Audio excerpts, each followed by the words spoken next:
most remarkable? Just go around the table. I'm really torn. Everything she overcame, everything she did was so impressive, and especially when you look at the history of America at that time, she almost personifies the American dream. You know, she was totally down and out. She was a poor woman with no education who became a star that everyone still talk about her today. But in this time when we're holding people accountable for their personal actions alongside their professional actions, I don't know if I can happily say, with the doubt in my mind that we have about child abuse, that she was anything other than evil. Though I can say that I do sometimes think people get pushed to genius because of the evil incitement and the evil things they experience, but I think it would be unfair of me and my sort of political opinion to say anything other than evil. So you are voting? Evil. Heath, that too, so that means we're across the line, but I do have to come to you as well, I know, just for thoroughness. Indeed, I think her hustle is genius. I like the way how the game was almost playing her at the start and how she kind of turned that around. In terms of how she maneuvered her way through the industry, I like that.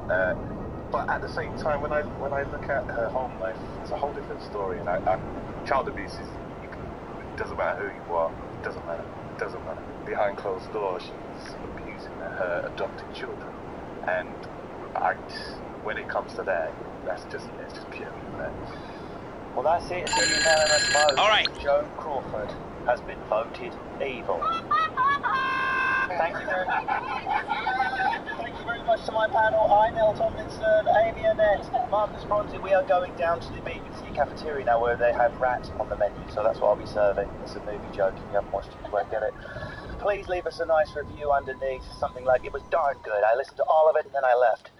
I've been Russell Kane. Make sure you subscribe. Get everyone else, you know, to subscribe. Unless, of course, they're fans of Joan Crawford, and you probably shouldn't mention this. Goodbye. Genius.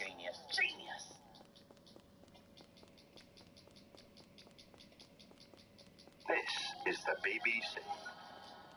This podcast is supported by advertising outside the UK.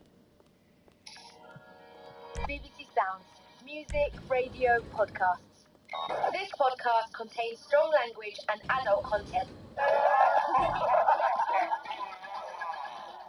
Genius. Hello, children, and welcome to my spiffing podcast. Before you unwrap your sardine sandwiches and gather around your wireless device, let me tell you about some of the wonderful people I met on the way here. One was a dark gentleman, one a mere woman, and an actual Polish, dancing a merry Eastern jig as I tossed a threepence into his garish begging sack. That's right, folks. Enid Blyton is today's evil genius subject. She will join an illustrious canon of individuals who have come before my panels and had their bastardhood evaluated. Catch up now if you haven't, but in summary, Richard Pryor, violent bastard, Evelyn Waugh, snobby bastard, and Margaret Thatcher, bastard. By the end of today's mudslinging poison fest, my panel will be forced to simplistically vote Enid Blyton, either evil or genius. Any attempt at studenty, I'm not sure. Remember, nothing has meaning anymore. It's green and concepts mean nothing in 2018. Will be violently shot down.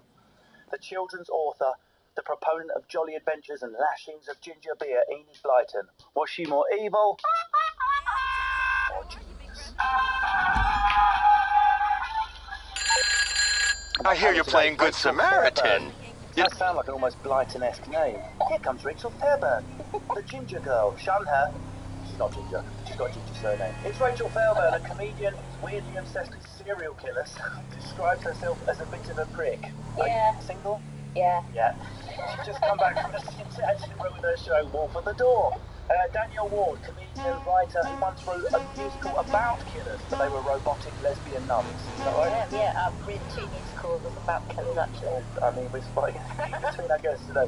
She's also the host of Do the Right Thing, a comedy panel show podcast, so she'll be very at home here with us. And also, Danny McLaughlin, stand-up legend, MC, the King of Chester, and not just that, but 10 years ago, a finalist in the Chorlton Student Comedy Awards, regional heats for the Northwest Chester South. You know, I kind of... I know, mate. So, before we go on to Enid Blyton, what's the most evil or genius jolly adventure from your childhood? My mum took me to see Lindo Man, who was on display. What's that? It's an Iron Age man, but it's just like a piece of leather that they found in a marsh in Wilslow, actually. Really? Yeah. It's probably like a gastropub now. And I was about 5, and he took me to, it was in Manchester Museum, and my mum picked me up to show me, and I didn't know what to expect, but it was basically just a crushed man. It looks like a piece of leather, and I screamed and screamed and screamed, and she was just holding me over it as I was looking at it, and we had to be asked to leave. That's in the Manchester Museum now, isn't it? It's in London now. Oh, is it? Yeah, they've taken that from us. Right. I took my daughter to see like a leathery orange corpse in the Manchester Museum. She didn't react. I can only assume it's because, her dad's from Essex. Covered in fake tan most of the time, and I'm dead on the inside. Danielle. Do you know, I just remembered something from my childhood that really fascinated me. My uncle was a submariner, so my dad's a Navy, my uncle was a submariner, and they have a dive tank in Gosport where they train how to surface without getting the bends. And anyway, I remember my uncle telling me when I was like 5 or 6 about a man who'd come up to the surface too quickly, and all of his internal organs turned to mush. And I remember finding that a great story. Fantastic. When can I go, please? Danny.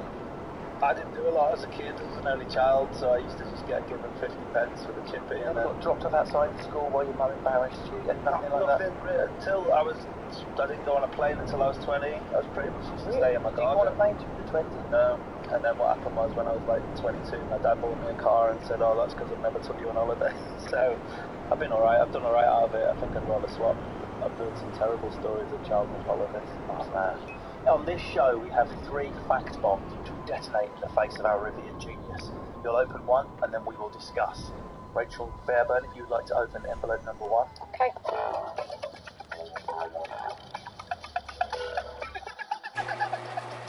Beloved children's author, Enid Blyton was the 20th century's best-selling children's writer who wrote over 750 books and is still in print. She defined childhood for generations, and her work is still inspiring children today. She's sold more than 600 million copies, has been translated into 90 languages. She wrote Noddy, The Famous Five, The Secret Seven, Mallory Towers, The Da Vinci Code, and The Twins and the Threads. Most people who wrote anything in 1930 are long gone. Adult fiction writers, there are a few of those that survive, but not many of those. It's a real wrong turn in literary history. Modernism, experimentalism, and pre-war tweeness in children's literature, but not Enid Blyton. It's simplistic but charming, happy, self-sufficient children who get along fine without adults, idyllic English countryside, camping, hiking, picnicking. The heroes are good, kind, brave children, and the baddies are always defeated. She wrote, this is going to make us all feel horrible as we all write on some level around this table, she wrote 10,000 words per day. What? That's got to hurt. I mean, I'm lucky if I've got through tipping point in my first masturbation by midday. Sometimes up to 50 books per year. She didn't plan her plots or characters. She just said what was in front of her when she sat down. So the Donald Trump model of composition. She also wrote a magazine for children featuring stories and letters and encouraged children to raise money for charities. So, guys, Enid Blyton readers as a kid? Danielle? I absolutely love the Sinclair's books, and I think it's because I went to such a terrible comprehensive school that the idea of going to this magical boarding school where everybody has midnight feasts and things, I so wanted to go to boarding school. I just was never into that. When I was a kid, I was never into that sort of fantastic fantasy kind of thing. Like I used to like books called Katie Morag. It was about a little girl who was growing up on a Scottish island, and I liked it because she just got on with stuff. But normal stuff. See, that's weird. I thought you were going to say I liked a book. She was called like Billy Chips, and she lived out Manchester, and like she could lift the coal all the way to the top of the hill. But instead, you went for something even more unrelated to your life: a girl on a Scottish island. Yeah, and I like Beatrix Potter as well. Love Peter Rabbit. And again, not like fitting with what you're saying about Enid Blyton, because Beatrix Potter is arguably even more twee and cutesy. Yeah, I don't know. There's just something about Enid Blyton I didn't like. And I tried to read the Mallory Towers books when I was a bit older, and I was a bit like, it sounds a bit too jolly hockey sticks for me. Right. Just didn't. You need a little bit of grit in there. What about you, Danny? Nah. Absolutely not. Learn to read till I was 20. Well, 22. No, I didn't bother with that. I was more just funny bones and that. So a lot of boys answer to this question, I just didn't read, it wasn't part of my childhood, I wasn't encouraged to read. Working class boys aren't. It's a real problem. Were books in your childhood? And yeah, so why not Enid Blyton? I did read. I think, when people say you can't judge a book by its cover, I think when you're young you definitely do. It's like, look at Mein Kampf, you can tell what So yeah, it was just never. I thought I'd hate it that much that I wouldn't even read the title if I saw her, because she had that signature that's very specific. And I was like, oh nah, it's going to be. Are we seeing a northern thing here? Well, it's. I mean, I didn't have 5 friends growing up, so that was unrealistic to me, or 4 friends or whatever. Like the only dog that I knew was like a mangy old mongrel dog that used to walk around the estate that I lived on. It definitely wasn't me. It wasn't something I was ever into. I liked football and sports. Is there a regional divide here? I mean, I don't have the stats. I would love to know if Enid Blyton was more popular in the south of England than the north. That might be a possibility. I don't know. I mean, the reason I really love the St Clair's books is because it's all women, and it's not a thing that I noticed at the time. But these are, books for kids where, like, for a girl growing up, and everybody in it is a girl. But growing up really working class, the idea of being in that posh world was just magical. That was the same for me. I had the complete opposite reaction to you two, Danny and Rachel. It was because it was so other, because it was so twee and packed lunch and skipping along, because it was so foreign. It's appealing to me as the Maldives is to someone who lives in Halifax. That was the cultural Maldives to my gritty council estate. MTV Cribs. Yeah. It's interesting that, so doing a little bit of research on Enid Blyton, there's this idea that her books are simplistic, but aren't all kids, like, I don't remember reading a complex book. In fact, the only books I really hated were the Narnia ones, because they seemed really, just couldn't get on with those at all. But, like, I thought that they didn't seem particularly simplistic to me. In fact, I learnt the word vexed from an Enid Blyton book. I'd never heard it before. It became a street word when I was about 17. I saw vexed. Maybe that's why they learn it, Enid, but I love the idea that there's always so many lyrics we can lay down. I want to get to the end of this adventure. No way, sardine sandwiches, I knew it. The girls were, they were just like public school.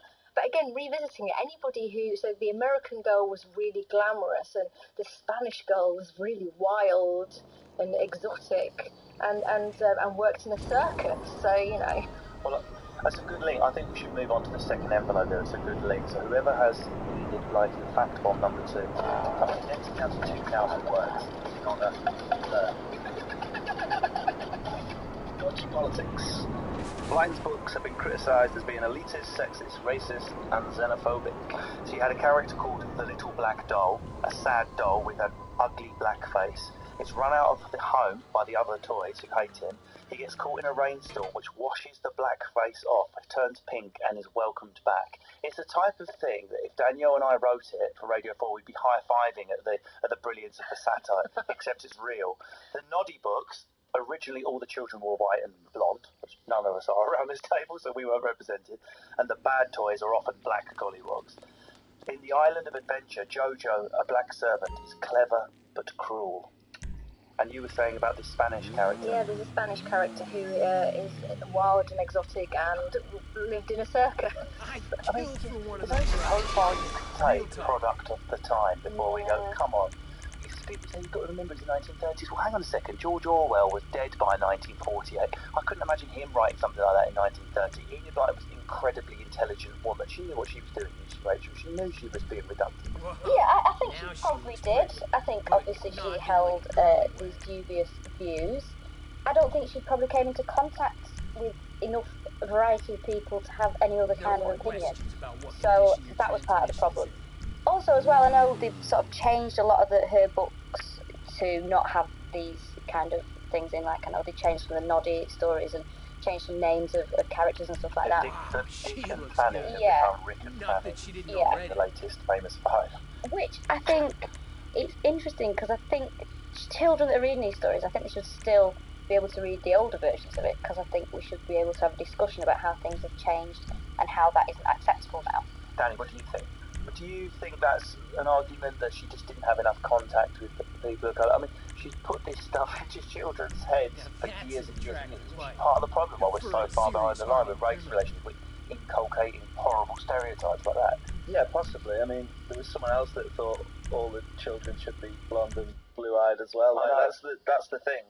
But also, there's a part of it that thinks that she just, like, sort of preaching to the gallery, like, people think that anyway, so why try and educate people when they're just going to go, oh, yeah, Spanish people work in the circus.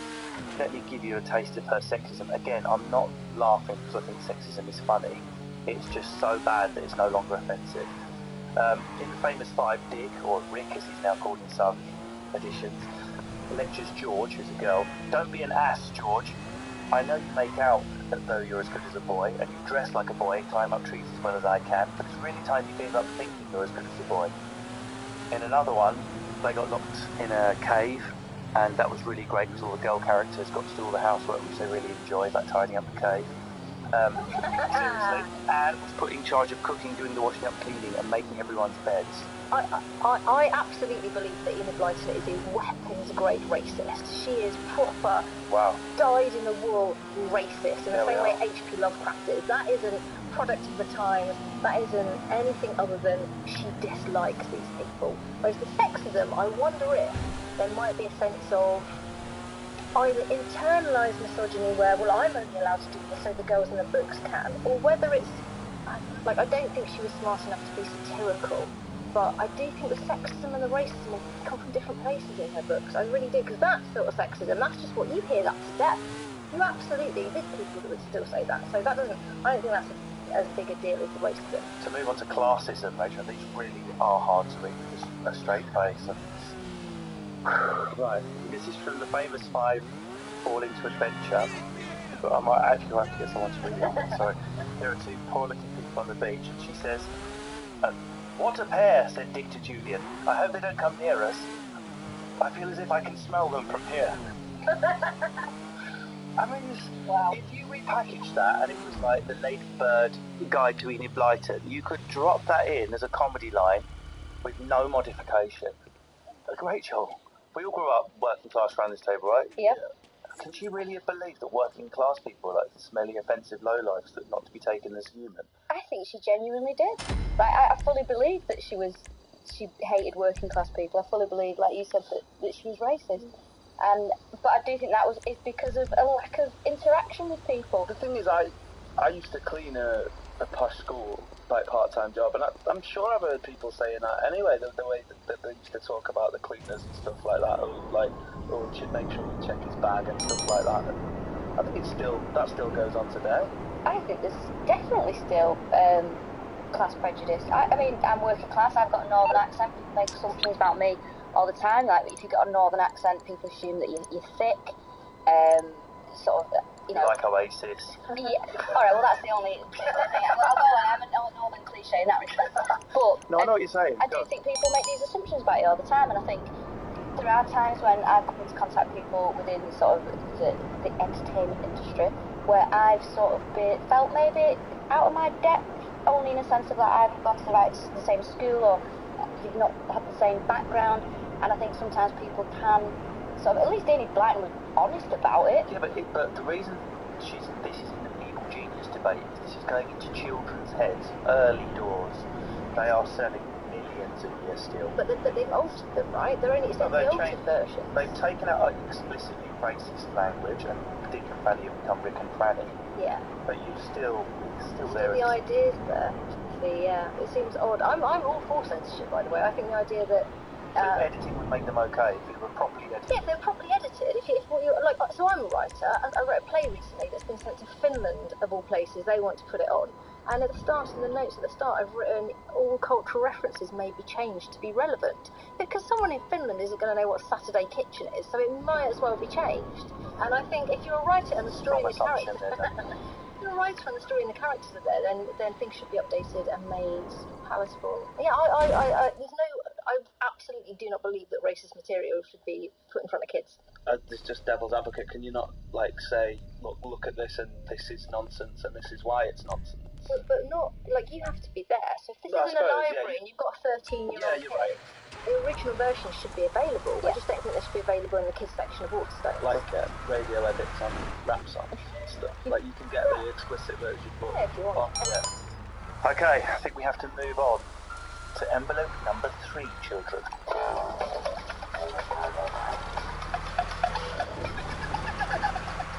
Let's and abusive wife. Smashing stairs, is she?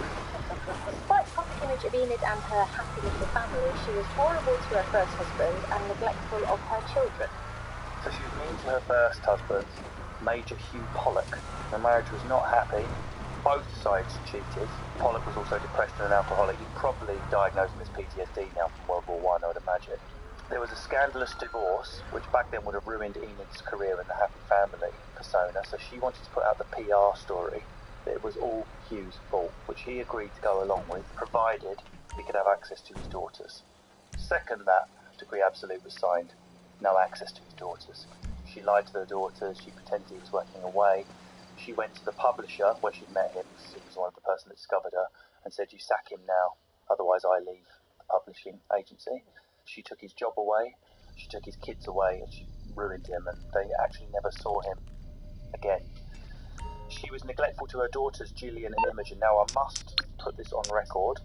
The eldest daughter, Gillian, said she was a good mother, but the youngest daughter, Imogen, said she was neglectful. But Gillian has admitted she was the favoured child. It could just be the case that Gillian was a bit more self-sufficient like her mother, or it could be a case... I'm sorry, all of our operators... It's a world of difference when it happens when you're 6. But Imogen does not have good things to say about her mother.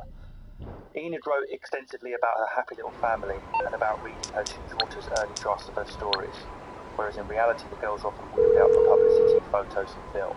Gillian got 1 hour a day. Hello, Pegasus Lifestyle Management. How can I help you? Great. The aircraft is waiting for you at our nearest airfield. We trust you'll be happy, madam. Isabel was the proxy for Imogen, turning up in her magazine story as a selfish and rude child, and all the kids at the local school knew it was about her. She did the same for the neighbour who was singing out loud. There was a neighbour lived next door to Enid's house called Lucy, who would do singing practice at night. So Enid was like, "You get your daughter to shut up," and the mum was like, "No, you type more quietly." So the daughter carried on singing. Next week, Lucy Loud Voice was the story in the local magazine. Again, it was a tiny village. Lucy was mocked at school.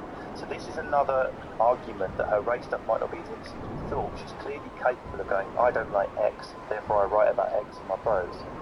It's hugely vindictive. Yes, I mean, vindictive is the word. Yeah. The whole thing, right, if she's writing 10,000 words a day as a working single mom, of course she's not going to have as much contact with her kids. I should point out she wasn't single for very long. She was soon shacked up with her next husband. But she was still the breadwinner. She was still the breadwinner. You can't write 10,000 words a day, I know, and look after a child. But as soon as she was with her new husband, the photos were posed with him in the photos, and he was referred to as the father. Mr. Pollock was deleted from history. I mean, that's awful. I'm not saying she sounds great, but just on the point of her having kids that don't spend a lot of time with her, Yep. My argument would be, if you had a male writer who was writing that much and that prolific and only saw his kids for half an hour a day, he's a genius. So, yeah, I think, it's interesting, isn't it? She sounds an absolute nightmare, to be honest. She sounds like somebody you wouldn't want to get on the wrong side of. I mean, I feel sorry for her daughters, not seeing your mum that often, and one of them having different memories of a childhood to the one that the other one remembers, and that's really sad. Well, let me put this to the thought experiment then. Let's just say, at this time next year, you have your first child, you're married, and this show comes down into your head, and it is the conquer Netflix, conquer America. I don't know what, it's like doves emerge from your mouth. It's the show everyone's been waiting for a comedian, male, female, black, white. It has arrived. It's global tour, performed with subtitles. Do you want it because I can't maybe you, or do you go on the road and fuck it? I would go. So there you go. yeah. I mean, so I took 8 weeks maternity leave. Oh, you callous bitch. I know. There were some people that didn't. I should have taken any maternity leave as well, hence being freelance. And it is a juggle. There are times when I don't see my daughter for 4 days because I'm away working, and then I come back and it is difficult. But then also, I'm not Enid Blyton. I'm not as prolific as her, but also I want to spend time with my child. I've had a child because I want to spend time with my child. So, she clearly wasn't a woman of balance. Is there something wrong with Enid, not as a woman, as a human, that she didn't have? And I would say the same to any fella. If you don't have the urge to spend time with your baby, now having had one, I don't understand that. I'm busy, but the crushing pull to spend time at home and maybe say no to a gig here and there. And then to have another one as well. To go, you know what, I've got that hour, they can split it between them if I have another one. Because it wasn't like you could forgive the first child, but she was already successful in churning out 10,000 a day when she decided to have Imogen. That's what's more unforgivable, is it not? Also, she did 5,000. It's still a lot. She was was writing 50 books in some cases, like you're talking about a book a week, 10,000, so a children's book, that led to about 30,000, 40,000. Can you believe children used to read 30,000 word books? Now it's like, Mom, go in on the iPad. Hey, those Harry Potter's pretty hefty. They are, the last one's hefty, but let's face it, it was just trendy dads on the tube bridge. Unforgivable, or if someone has that talent, she saw the characters, she just literally put her hands to the knees and she went for it. It was spoken to her celestially. Isn't that good? Yeah, but if it happened to you, are you just telling me you will go on the road tomorrow and leave them? Is that kind of gift that prolificness came to you? Probably, yeah. Like, I'm not in Enid Blyton. I don't live in a big mansion. You could argue she doesn't need the money. It's not as if she needs to put food on the table, is what I'm trying to... There'd be a different argument there if she's like, I'm doing this for us. This is from Imogen Smallwood, that's Enid's daughter's 1989 autobiography. The truth is, Enid Blyton was arrogant, insecure, pretentious, very skilled at putting difficult or unpleasant things out of her mind, and without a trace of maternal instinct. As a child, I viewed her as a rather strict authority. As an adult, I did not hate her, I pitied her. I mean, can you imagine if one of your children said that about the fact that she calls it Enid Blyton as well? Like, if I accidentally call my dad Jim, he'd be like, what are you on about? Like, it's weird, that should have taken me on a plane when I was 15. It's not even Enid. Yeah, it's certainly jarring, isn't it? I think, what was she shutting down? What was her... Has something happened to her? The First World War, probably. Well, funny you should say that. She hated her own mother and idolised her father, who abandoned the family when Enid was 13. And there's some suspicion that a similar thing played out. The mother was like, you'll have no contact with your father again. She left home as soon as she could at 19 and never saw her mother and father again. She didn't tell her two daughters that her mother was alive. She didn't attend the funerals. She never saw her brothers again, who she really looked out for when they were little. She just was like, that was traumatic thing that it does. What's fascinating with Enid Blyton is not only did she repeat what her mother did, but her entire thing was writing about the family. So it's almost like she had this image of a perfect family that she couldn't create in real life because she was so full of self-hatred that she had to put it all on the page. And that's really interesting. Rather than going, my childhood was awful, I'm going to make life better for my kids. It was like, my childhood's awful, I'm going to teach them a lesson because they're real. But in the world of fiction, this is where I can create a perfect family. I think it's interesting she wrote about kids on their own quite often as well. So maybe when she was growing up, she felt quite isolated and was on her own quite a lot, and obviously left her daughters on their own quite a lot. So maybe she thought children were more self-sufficient. She got dementia at relatively young, someone such an agile mind. But one of her literary agent friends went round to her house. She was having like a lucid day, being shown around.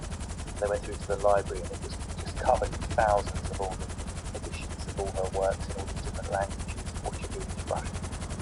And he just said to her, wow, what do your children think of all this? And she went, these are my children. Yeah, that's quite right, isn't it? Sounds to me she didn't want kids, and she had them because it sold her more books. It might be because the sexist pressure that's on women to have kids, they're more pressured into a social crime of that nature, i.e. fake maternal behaviour. Are we saying then that it felt like a little bit because she was so pressured by sexist society that she was sort of crushed into having children she didn't want? I don't know. Maybe she deserves some credit for only having two. Maybe she just had it to prove that she could, I'm not sure. Okay, well that's as far as I can take you. We're going to have to go to the vote now. You have to decide whether the most successful children's novelist is evil or genius.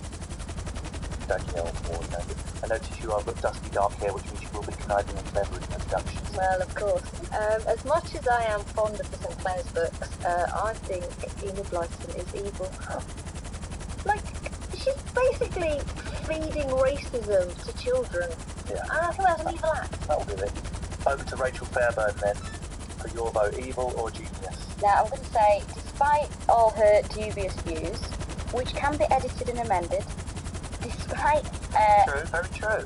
Yeah, despite her attitude towards her daughter, she wasn't very maternal, but that happens. And although her work isn't for me, to still be selling the amount of books that she's selling, and to be a woman at the top of her game during the time she was working, I'm going to say genius.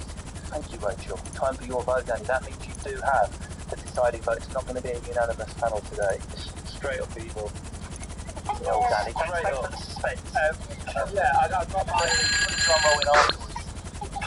I'm not buying the fact that she sells loads of copies. The Sun is the most read newspaper in Britain, but it doesn't mean it's any good. I just podcast she's got downloaded in Liverpool. Well, yeah, I just can't. I don't think she's got the back catalogue of quality to suggest that she can treat people so you're like going that. again? That's it. We have voted. It's 2 votes to 1. Enid Blyton will forever more be thought of as evil. Thank you very much to my panel, Rachel Fairbird, Daniel Ward, Daniel McLaughlin. You can catch up on all past episodes. We've been everywhere from Sid Vicious to Gandhi to Roald Dahl to Evelyn Waugh. Bye. Genius.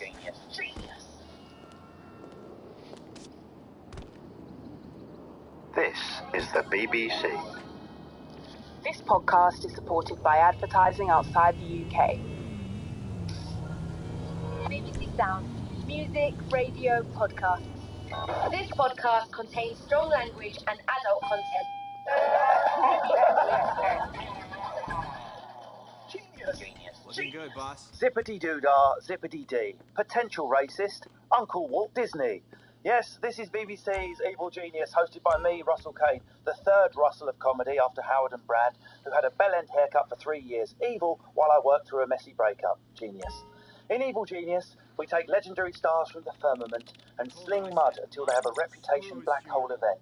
Or not. I mean, we even found ourselves elevating someone like... And finally, you can click Renovate the bony Warehouse girlfriend if you want to stabber change up the who look of the couldn't place. sing, apparently. Bloody brilliant after all. And Thatcher, who grafted a barcode on the back of every poor person's head. Turns out she was bloody good at ice cream and perms. The show's premise is simple. No maybes, no studenty grey areas or obfuscations. By the end of today's discussion, the panel must decide whether animator, movie producer, entrepreneur and theme park magnate Walt Disney was more evil than genius. So, here you're on the special My panel vehicle is work menu. Kate Kurd. Apparently Individuals you're and the only organizations Kurdish approach apparently, SecuroServe with their Is that true? problems. In this SecuroServe country, approaches there's the a bunch of, like, top-performing organizations. Denmark. Sourcing cars through vehicle There's also cargo Tiff will put us Stevenson on here. that list You to might recognise qualify. her from Dizzy And the Rascal's special music vehicles video, Dirty themselves Cash. are available I on think Warstock for purchase. Now, Go to the site and take a I'm look. joking. She's done loads of other stuff. She's in a McDonald's advert. And an IKEA advert. Couldn't you at least done Burger King? Where's your self-respect? She's a very talented comedian. Runs one of my favourite clubs that you can go and try jokes at in Steve Old Grove. And she's here today. And of course, Fern Brady, who is Scottish. And that's all I've got. I'm kind of used to just being identified that way by now. Your voice is so identifiable, though, isn't it? Is it? I hate it. I was on something the other week and someone from home commented on my Instagram, "Where's that semi-American accent for you? You're from West Lothian." And I was just like, sorry, but people from Essex pretend they can't understand me if I don't do that accent. Anyway, on to Disney. He does a good line in Evil Geniuses himself. So, who or what was your favourite Disney villain? Anyone? Scar. Yeah, man. Scar. From Lion King. Style of music from Home Country. No, Scar. He's basically the same person as Jafar, but like one's like a lion. Scar, sorry. Scar from Lion King, man. How do you not know, bro? Sarabi. I'm really hoping the majority of people listening to this podcast don't watch Disney. That's why I'm asking for explanations. You do love The Lion King out of all. I love the Lion King. I've seen it in theatre twice. I've watched it loads of times. I remember watching Lion King 2. Like, Lion King is the best thing ever. Okay, Tiff, a favourite Disney villain? Oh, Don't try and be clever and say Cinderella because she held back good music. That's a tough one. I would say the Evil Queen from Good Snow to see you, White, boss. because I'm a stepmom as well. So anything Hey, about evil how can I stepmoms, help you? I'll take. You know. easily Ursula. And let me just say what an impressive collection of vehicles you have, She's boss. just amazing. Like, I love her hair and her outfit. I like that she turns Hello. people into eels at the bottom of the sea. Later on. I like when she sings in the mirror and she turns into a sexy brunette and then she's laughing into the mirror and she's still ugly. Like, I love her. That's how I start most of my days, to be honest. Anyway, today's subject is Walt Disney. Just in case you don't know, He was born beginning of the last century, 1901, in Illinois, one of 5 children. He got into drawing at a young age, but dropped out of school at 16 to join the army. In 1919, he began his career working on newspaper cartoons and making commercials, and began experimenting with hand-drawn cell animation, the type that would later make him famous. He opened up his own company making short cartoons called Laugh-O-Grams. Despite their huge popularity, this first venture was very unsuccessful, and Disney had to declare bankruptcy. Undeterred, he founded a new studio with his brother Roy, invented Mickey Mouse, Minnie Mouse, Donald Duck, Goofy, and Pluto, and the rest is history. He also went on to revolutionise the idea of the American amusement park into the all-singing, all-dancing, money-spinning, cue, misery, and sweltering heat bastard nightmare that it's become today. Just before we begin, by the way, opening out envelopes... From the looks of it, they're using... which seem to carry on around Disney. Let's just get these out of the way. He wasn't a Nazi, annoyingly. That would have been a good one to get him on. He wasn't an FBI spy, nor was he cryogenically frozen. And he's not... the one I wanted to No, sorry, he's not buried under the Caribbean ride at Disneyland. His ashes were thrown into the ocean, and they turned into glitter when they hit the water. That bit is true. Who's got envelope 1?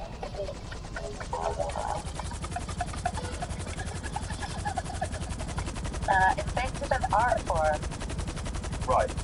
This isn't an exaggeration. He's the father of animation. He created an entirely new cinematic art from scratch. He was the first to animate in colour, the first to make a full-length animated feature, Snow White in 1937, and won more Academy Awards than anyone else in history. 22 in his lifetime. The use of storyboards, multi-plane cameras and optical printers changed the way animation was done forever. Case closed. Roll the credits.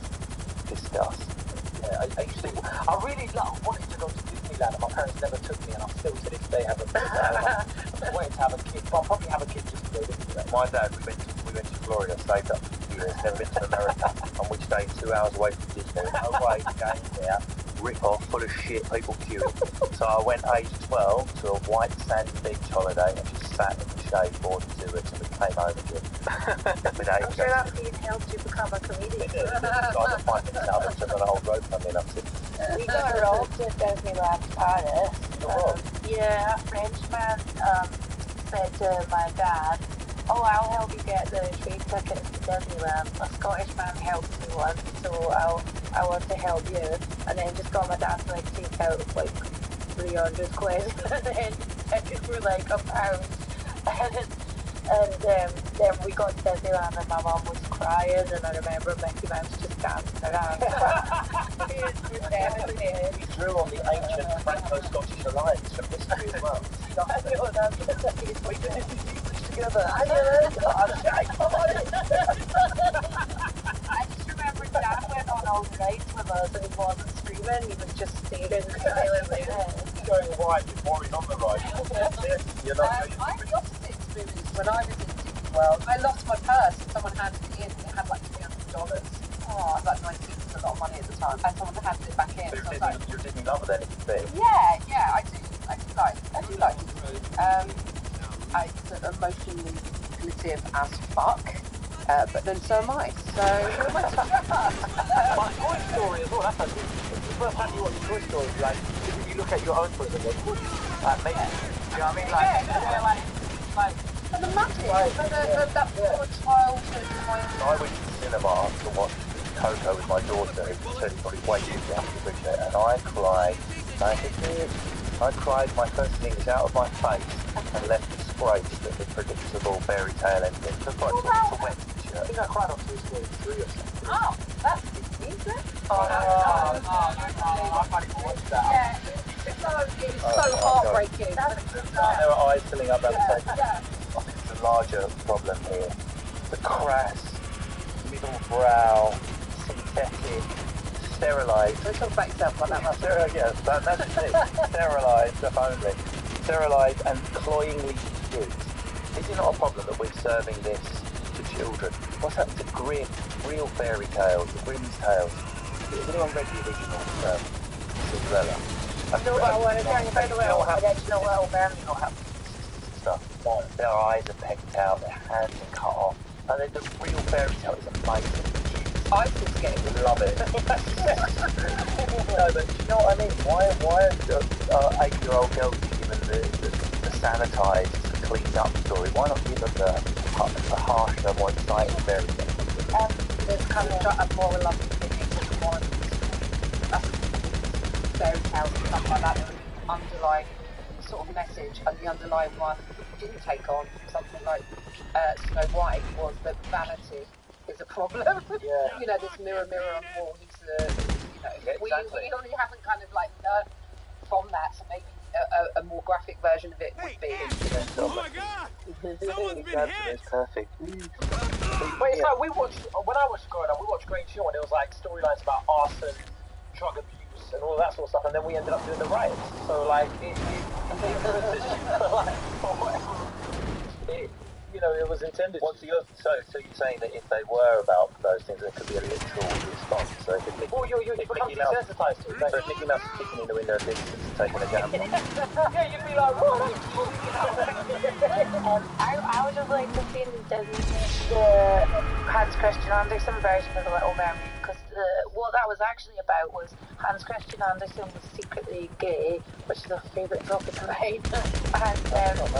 And yeah, and he's in love with a princess in Denmark who's a benefactor, and the Little Mermaid coming up out of the sea is all about Hans Christian Andersen's rise to Danish society. He was really poor, and the whole thing about going to the sea witch and having her voice taken away was because he could never ever see that he was gay. But the real ending of The Little Mermaid is she doesn't manage to get the prince to fall in love with her in time, and he like marries this other woman on the boat, and she's just watching sadly, and the only way she can get her life back as a mermaid is to stab the prince and have his blood flow on her face, right? While he's sleeping with his new wife. And she's just a much better version. I know. Tarantino version. Yeah, so she's like getting ready to do it, and then she's like, shit, I can't do it. So then she just turns into sea foam, flies into the sky, and then her soul has to fly with other lost souls for like 1,000 years. More realistic. That is what the single life is like. I'm sorry, it is. I went through a period where I felt like Seafoam. So we think just because kids don't have a quality control because they like it and we laugh, we're all crying, that's as good as something that produces that emotion and have a bit more of a punch. Seafoam, flood in the ocean. Yeah, I think it's alright for somebody to just be entertained without having it. But you see, when people are modelling those fairy tales, or like a lot of girls grow up with that model of hunting for a prince, charming, and it will all work out. No gay characters, but no. Yeah, never. All the Disney films that I love were all about women breaking away. Like Cinderella wanted to, she wanted to go on a night out to see some guy. The Little Mermaid wanted to get away from her dad after the Sea Kingdom. Oh, that's what happened now. She's like a woman, but she's not allowed to fly. Oh yeah. Yeah, and then she cuts her hair or whatever to sort of look like a boy, and ends up fighting. And Beauty and the Beast was quite feminist actually, because she helped her invent her dad, but also she loved reading books. That was like her main characteristic. She really liked reading books. I only remember, as a lad, the girl falling in love with a nigger was an appealing story to me. I didn't even kiss a girl before I left school. So. He was also grumpy. That was like why he turned into a beast, because he was just a dick. He was. That was the original story. Right, envelope 2.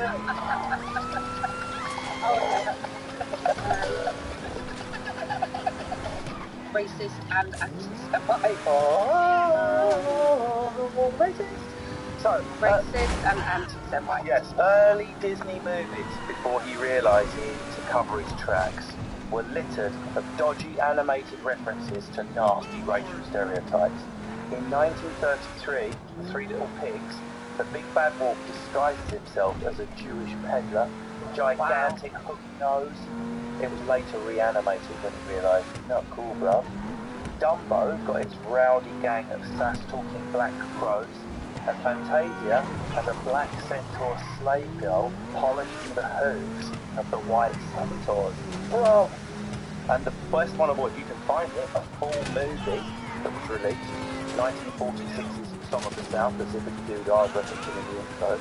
It was considered so racist from the moment it was released, stereotyping black language, making plantation life look idyllic.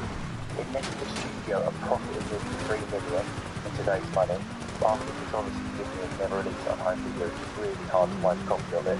Also, just to add to that, when he realised that the movie was going to have black characters, white characters, and slave plantations, he actually took advice from black intellectuals on how to portray these scenes. And he was told, whatever you do not make the slaves sing and have a good time. And that's every scene in the movie. Wow. After advice. Oh, God. Wow. So you can't say man of his time, blah, blah, blah, didn't understand. No, he was told. He was told. Turns out, he was a bit of an But it explains why those characters aren't in Disneyland. It's true. Imagine that, the Song of the South ride. He also started a thing of having, like, there's always an animal played by a black person in it.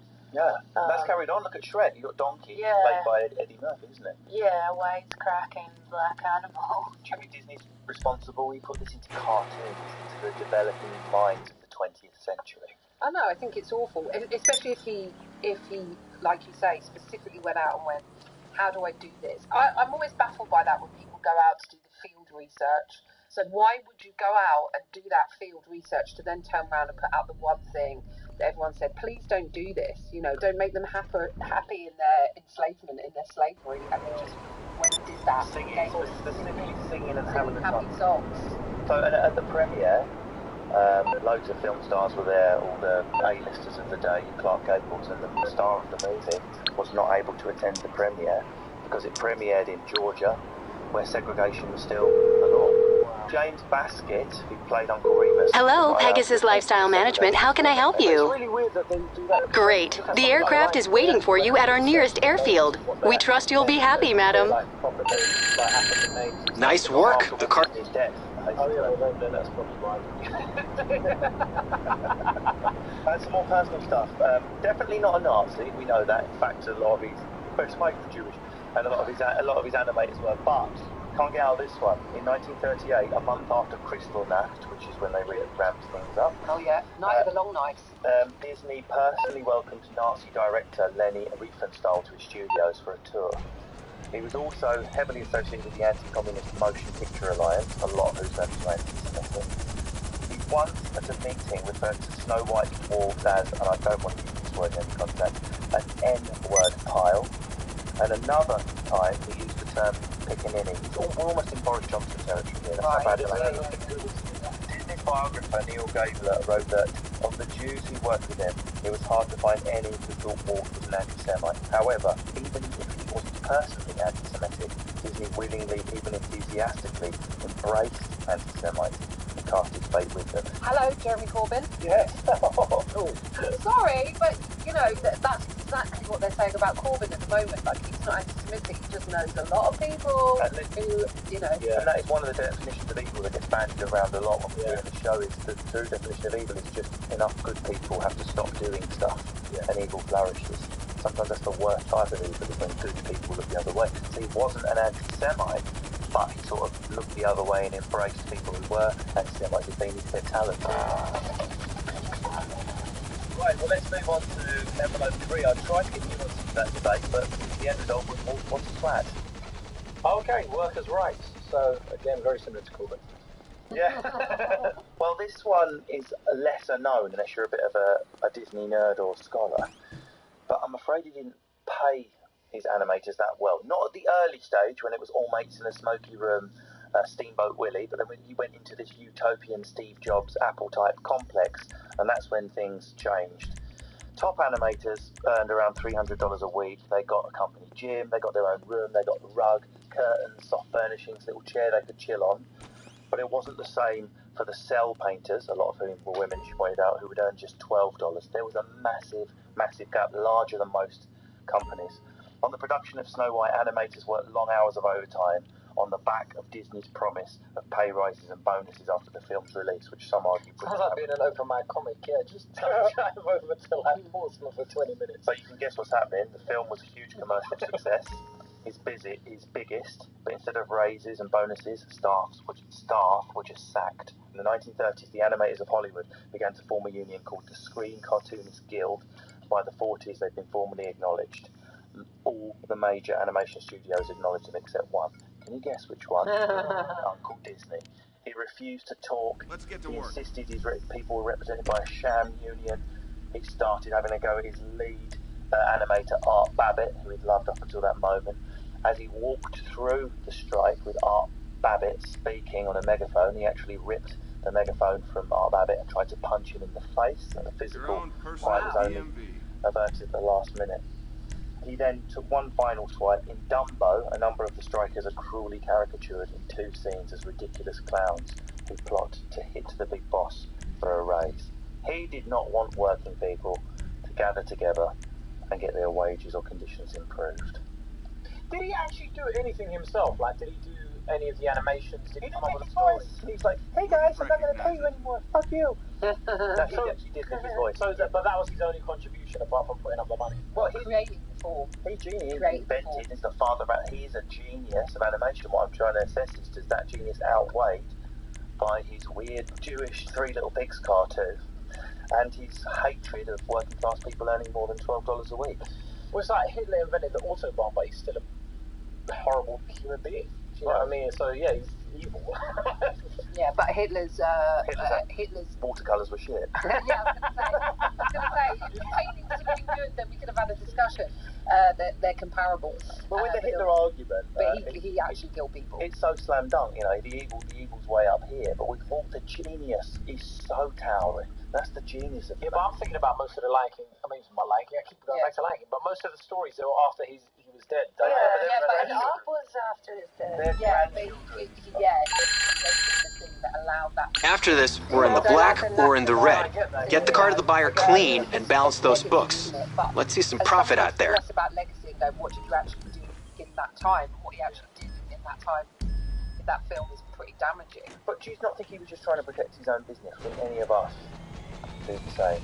No. He felt like he would go bankrupt. Yeah, but he wasn't going bankrupt, was he? Like, what? That's the funny thing about people don't realise about Disney at the start. He was chasing his tail because everything was drawn by hand, every cell, 24 frames per second. Every one of those has to be drawn, everyone has to be coloured in by one of the ladies, and then it has to be assembled. It costs, in today's terms, millions and millions, lots of time, overrunning, debts piling up, people breathing down his neck. He's only as good as his last hit, and he hadn't yet had Snow White. He was always living alright. I saw his first house in Los Pitos, and that's pretty snazzy. Yeah, exactly, yeah. So if you want people to work, you want to create that, maybe downsize yourself and allow these things to actually happen. And then in blood here from these stones, what do you think, Bert? Is there any justification in how violently business? No, I watched a documentary on this, which just sounded like a thoroughly unpleasant man. Well, one of my favourite Walt Disney quotes is, I'm not Walt Disney. Walt Disney doesn't smoke, and Walt Disney doesn't have a temper. I'm not Walt Disney. Meaning that the Walt Disney who presented you on screen, Uncle Walt, was the character version of himself. And there were people that witnessed the dressing gowns he gave his staff. He would hairdryer people. But I don't think you have to run things that way. People do it and it's effective, but it's not the only way of doing things. And I think publicly berating people, because we've all worked in the industry, we've been on sets of things or been at things where you've seen someone who's at the top publicly berate a junior person, and no one likes that person doing it. It's not the way you have to do it. You can take someone aside and go, hey, listen, probably not doing this right. Exactly. But you know, you can do it in a way that it's not public, that doesn't create this environment of fear. And no one, I don't think people thrive under that kind of those you know what it is? We've spoken about Steve Jobs in this series as well, and it seems to be these guys who have built it up from nothing in a garage or their back garden, from a cell to a monolith, become patriarchally or matriarchally protective of their creation because it's grown from so small to so big. They can't let go of that authority. I think part of that is the fact that some of these people are control freaks, and if they could, they would do everything themselves, but they can't do it. You know, they physically can't do it. So when people aren't doing it exactly how they want to, they're sort of like, well, why aren't you doing it like that? But I think you have to look at different management styles and what people respond to. I mean, Sir Alex Ferguson famously used to put his arm around some footballers to get them to play better and shout at others. what would it seems a bit of reaction. Nope. It was, so I think there's a lack of management. Oh, and it goes against the Disney values or what the Disney ideals are and everything else. You know, so it's exactly the same thing as presenting this one image, saying all about this, but then behind the scenes actually being the opposite of that. Was he a villain or a hero? I'm afraid it's time. It's time to vote on what comes. Not me first. I can go first. I think evil. Yeah, although I love this film, they demonstrated to me from early on that beautiful women will get rewarded and fat women are evil. He wasn't a very nice man by most accounts. I do believe he was a racist, and that thing about just getting the women to do the colouring. That's really pissed you off, man. And I think all the great work that has been made under the Disney brand doesn't just come from him. Like all the good films you were saying made you cry was like after Well, we got one vote for evil. I'm going to go to you. Do you know what? Yeah, I think I'll go for evil as well. But and the only reason I'm saying that is because I only liked all these films after he was dead anyway. So yeah, like you don't like Snow White. You don't like Sleeping Beauty. Nah. Honestly, like I never cared for those ones. It was a Lion King onwards, like, and Pocahontas. But even Pocahontas was a bit weird. But yeah, it was evil. Well, I'm afraid your vote is now purely for interest. If I have to know. Sure. Yeah, I'll go with evil purely from the point of view of Snow White making you believe if you're having a shit day, that some birds will come and help you do the washing up. That's not reality. That's not life. But yes, birds always do the washing up. And also, like, someone kissing a woman like while she's asleep and stuff. Yeah. It's weird, man. Yeah, in the life. Yeah, exactly. If someone was like, yeah, he kissed me while I was asleep. At least in Falaraki, everyone's unconscious. Same chicken doorway.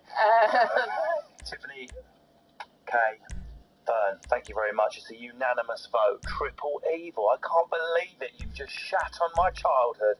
Walt Disney is evil.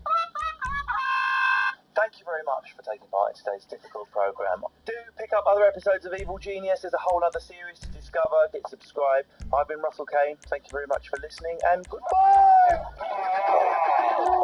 Genius! Genius! Genius!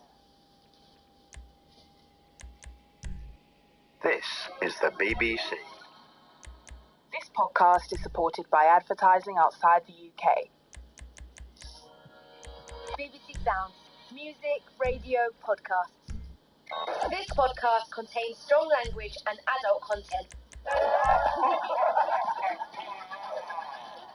Genius! Genius! Genius! Welcome to Evil Genius. This is a man's world. Just kidding, we're at the BBC. This is a gender-fluid safe space. It's #generating inclusive world. Why does talent so often come packaged in shit? But then look at Donald Trump. Sometimes shit comes packaged in shit.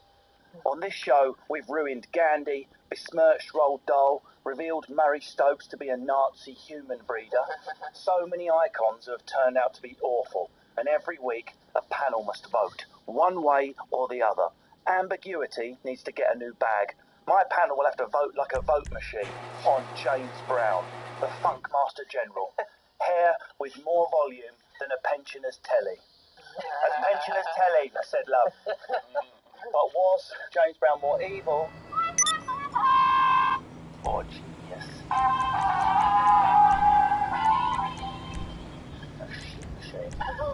Okay, in my panel this week are Johnny Cochran, Lou Sanders, we've got Tom Lucy, stand-up star, a bit of a James Brown fan, he's also joining us in the studio. Now, James Brown had quite bizarre hair, but before we kick off, what's the most evil haircut you've ever had? Because James Brown had some dodgy dudes. Mine, I'll go first. High spikes, the blonde streak.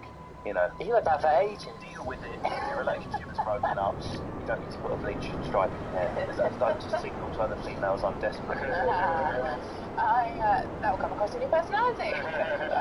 Many times. And stand up. I had, I don't think this is very BBC, but I had a haircut done by two friends who were off their trolleys on various things. And For BBC purposes, it was both sherry, gin, and lager. also having a breakdown. And they gave me like a mullet, like a really weird mullet, and I cried. But then the next day, it was the best haircut I ever had. Tom. I don't think I think When I was about 10, maybe. A basin? He's only 21 now, so he's got time to make these. Yeah.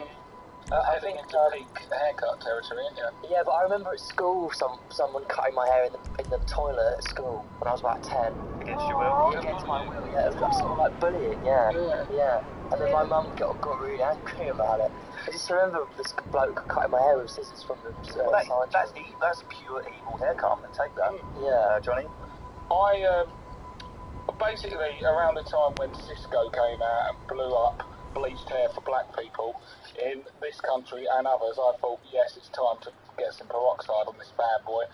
Didn't shave my hair properly, ended up with a weird blonde afro. The bleach hadn't completely settled, so it was like leopard. Was it a ginger afro? Well, it was gingery specks, black specks, like full leopard print hair. So you were ginger and black. That's two groups that are oppressed together in one haircut. Exactly, and I felt doubly. It was hard to get out there, and struggle with the sun all of a sudden. Ginger racism was worse, wasn't it? Yeah, it was.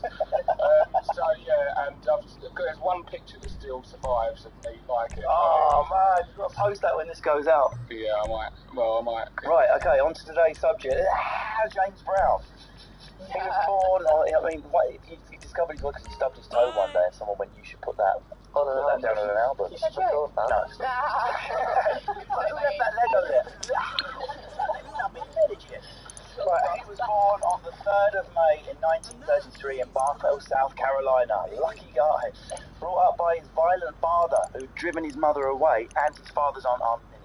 From the age of 5 or 6, Brown was actually living in a whorehouse. Not the most wholesome childhood. He tried dancing on the street for money. He was a boxer aged 13, but perhaps unsurprisingly, he descended into petty criminality. He went to prison for 3 years, but it was there he formed a gospel quartet and his career as a musician began. His style travelled from gospel to rhythm and blues, funk and mainstream pop. It was hits like Papa's Got a Brand New Bag, Sex Machine and It's a Man's World, as well as his outrageous stage performances, which earned him the title The Godfather of Soul. I'd love to be like the Godfather of Irony or something. Imagine that. Godfather of Irony. Brown was married and ironic. Brown was married 4 times and fathered as many as 13 children, both in and out of wedlock. Brown, unsurprisingly, died of heart failure on Christmas Day 2006 after a particularly loud cracker. No, it wasn't that. A few bitter years of wrangling over his estate. Imagine having enough kids where you have to say as many as. Yeah. Couldn't we up to 30. Wait, so do they not know exactly how many kids he's got for James Brown? Well, I think he was a rather enthusiastic... Lover. Yes, lover. So it's still, they're not really sure how many kids he has. Yeah, I think there's some disputed. If you were the kid, you would do a paternity test for all the sweet coin. Yeah, indeed. And that's what happened. There was years and years of arguing about it. The godson of soul. So James Brown, I don't have to normally have to check with the panel, but I can assume that every single person around this table has had some contact with James. It's almost impossible not to grow. I'm one of his kids. Yeah. Regardless. Only Johnny Cochran can say that, actually. With any validity. Yeah. So, how it works is this. We're going to start, I think, with James Brown from a position of genius. I mean, he did change music, right? But I'm going to throw facts at you throughout that might try and convince you otherwise. Each of you have an envelope in front of you. When it's your turn, read out your fact. We'll discuss what's inside the envelope, and then we'll move on. I love facts and I love music. Do you love envelopes? And then at the end, we will vote. So envelope number 1, which is Johnny, if you'd like to open that, please, and tell us what you have inside.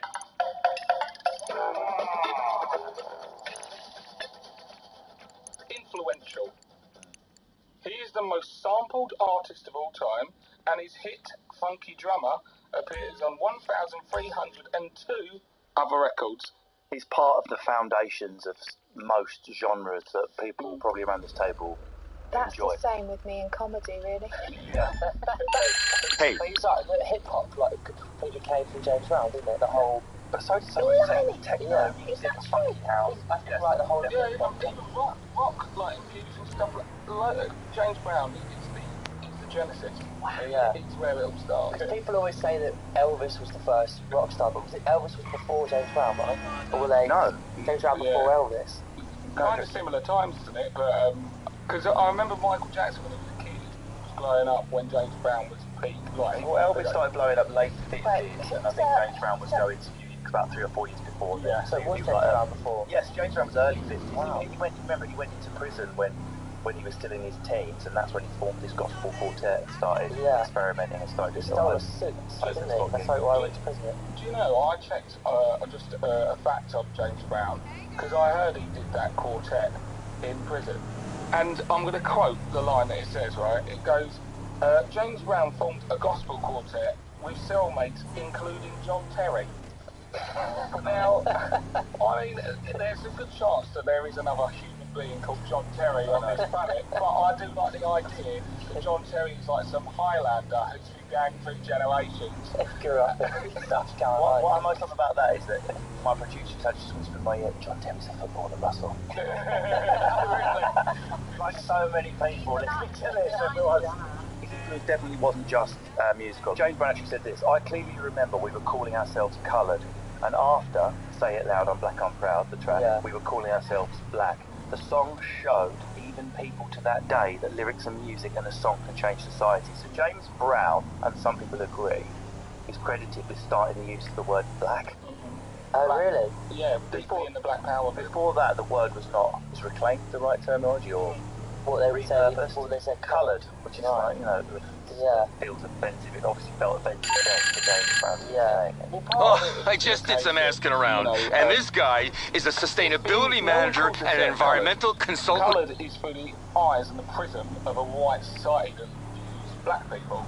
But to say, no, I am black, is reclaiming the right to self-determination. Yeah. I am a black person, and it doesn't mean anything bad, it means that I'm being black. Yeah. So very often, it doesn't matter who you're talking about, comedians, musicians, lots of things purport to be political or satirical, but they never actually impinge or make a change on society. Like It seems here we have an exception, don't we, though, as music that actually said we should be doing this from now on, calling ourselves black, and it worked. It changed linguistics and the way people communicate. Isn't that a slam dunk for genius? Yes, because people want to learn through something fun, not through having a lecture at them. Because if you can have a dance and learn at the same time, I'm in. But normally it fails. Look at like We Are the World, or something like Jack's Third Child song. I would rather stop recycling than obey what you said in that song. In fact, I started mixing my foil and paper after that. Is that the video with the sort of fat pig going through the forest? It's where you go I think it comes from a point of it comes from a place of power and attitude and belief that you are important, and that's one thing that his music has always got across. Like, paid the cost to be the boss was always my favourite James Brown lyric. Just in itself, he's paid the cost to be the boss. He's had to come through some real hardship, but now he's at a stage where he's telling people, like, listen. I thought that was about tax. There's an amazing story about when Martin Luther King was killed. Yes. And James Brown was doing a gig in, I don't know if it was Boston or somewhere. It was the Boston Garden Arena. Yeah, and the police wanted to cancel the gig because they thought loads of black people were going to riot at the gig about that. And he went on and he kind of, I can't remember exactly. Boston was the only city that didn't have trouble. Because of that gig. He brought people into this arena. Obviously, the arena's got limited space, but it was also on the tellies at home in Boston. And his music became like a proxy for the outlet of energy. It was let out through, because